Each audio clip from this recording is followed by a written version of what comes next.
常常说我的工作就是让我的病人变胖、变丑，然后怀孕。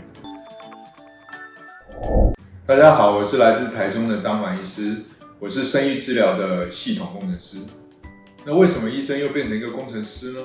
因为我们的治疗会把病人的不同情况分门别类去规划。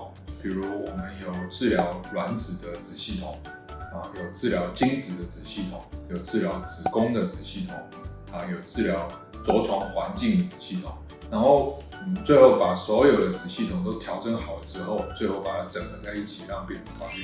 所以久而久之，我就觉得我好像是一个工程师我不是一个医生。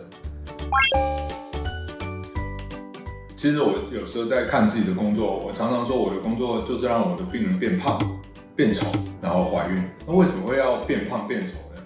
因为我们这边治疗很多就是高龄卵巢功能弱的病人，如果要让他们怀孕的话，首先要让他们的身体跟卵巢功能恢复到年轻时的状态。我们会长痘子，我们每天要去挤痘子脸上会出油，然后呢吃的也很凶然后就会变胖，熊腰虎背然后脾气也很硬，动一动我就会拍桌而起。那所以高龄的病人身上呢，我要让他的身体先恢复到这种年轻时的状态，而卵子的品质就会变好这就是我的工作。但是我们提出这样的见解之后，有些病人会吓一跳。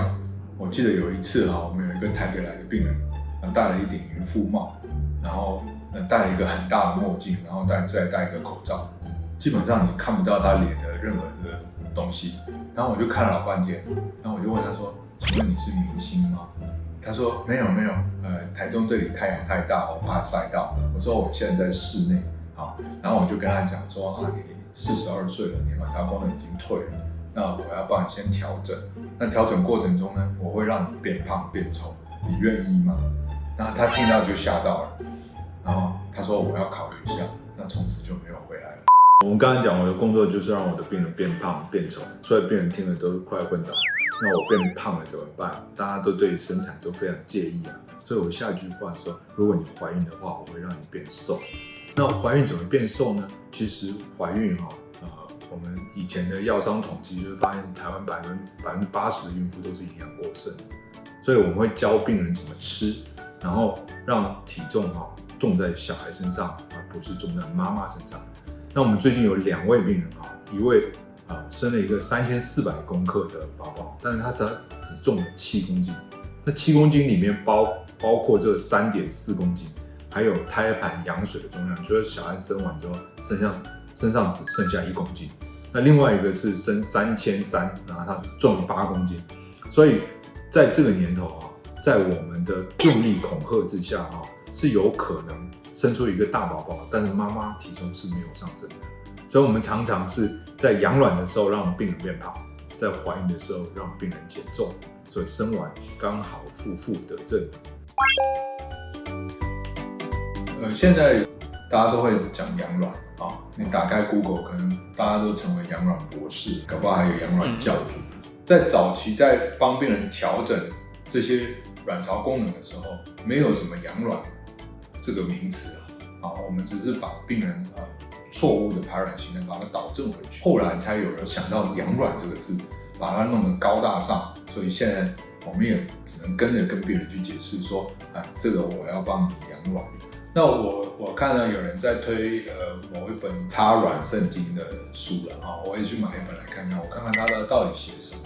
那这是一个不是医生写的书，好像是生化博士吧，他引用了很多的一些的数据来讲这些食物的性质，但是因为他不是医生，他没有临床使用的经验来分享。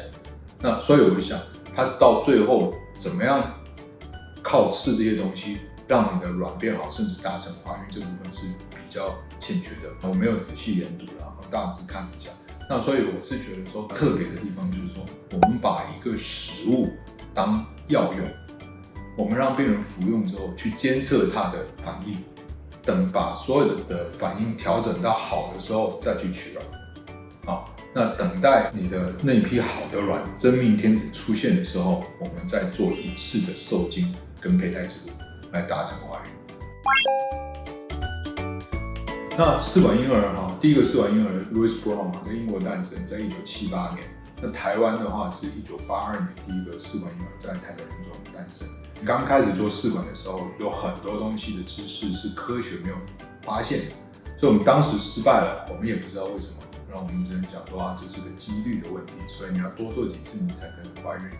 可是试管婴儿发展到现在的40几年之后，我们依据实证医学的角度，我们很多东西我们都有足够的知识去分析这些失败的原因在哪里。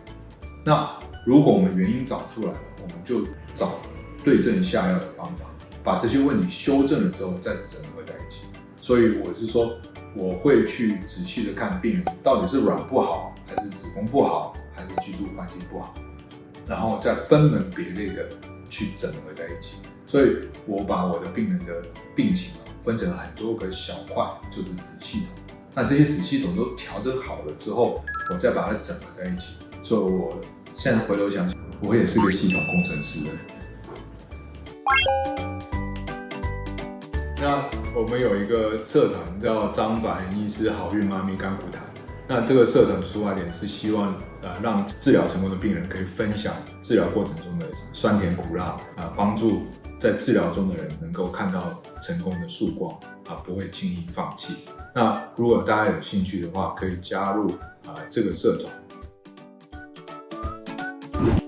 在这一系列的YouTube 节目中间呢，我们会分享我在临床治疗上面的一些点滴跟心得。欢迎大家如果有问题，可以在下面留言，我们会尽快回复给你。然后也欢迎大家订阅、分享、按小铃铛，中英日文任何语言都可以来，我们都会尽量的解答你的问题。欢迎大家乱掉。